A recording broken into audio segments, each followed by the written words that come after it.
The shorter your sleep, the shorter your life. The decimation of sleep throughout industrialized nations is having a catastrophic impact on our health, our wellness, even the safety and the education of our children.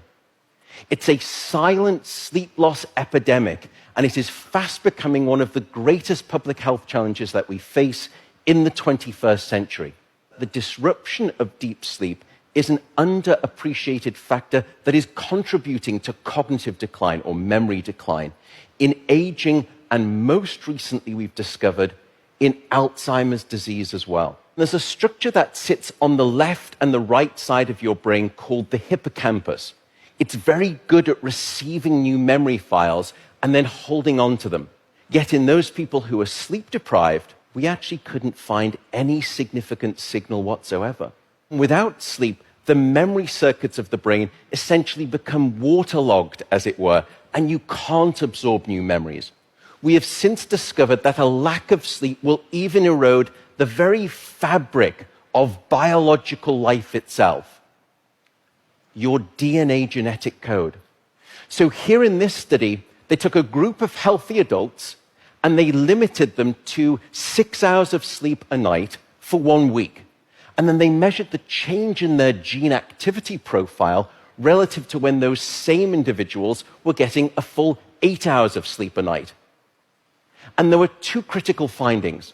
First, a sizable and significant 711 genes were distorted in their activity, caused by a lack of sleep.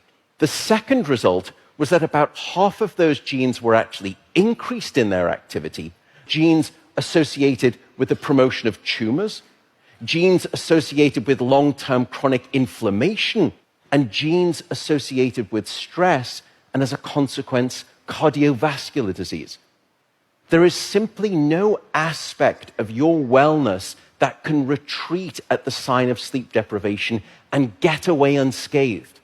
And at this point, you may be thinking, oh my goodness, how do I start to get better sleep? What are your tips for good sleep? The first is regularity.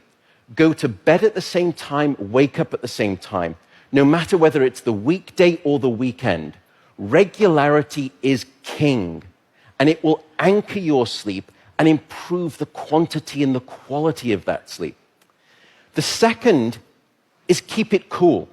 Your body needs to drop its core temperature by about 2 to 3 degrees Fahrenheit to initiate sleep and then to stay asleep.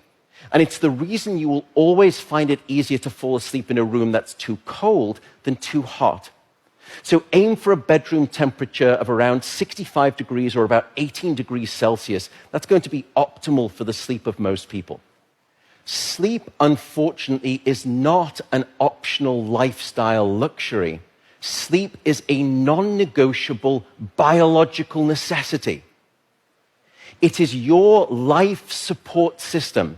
And with that soapbox rant over, I will simply say good night, good luck, and above all, I do hope you sleep well.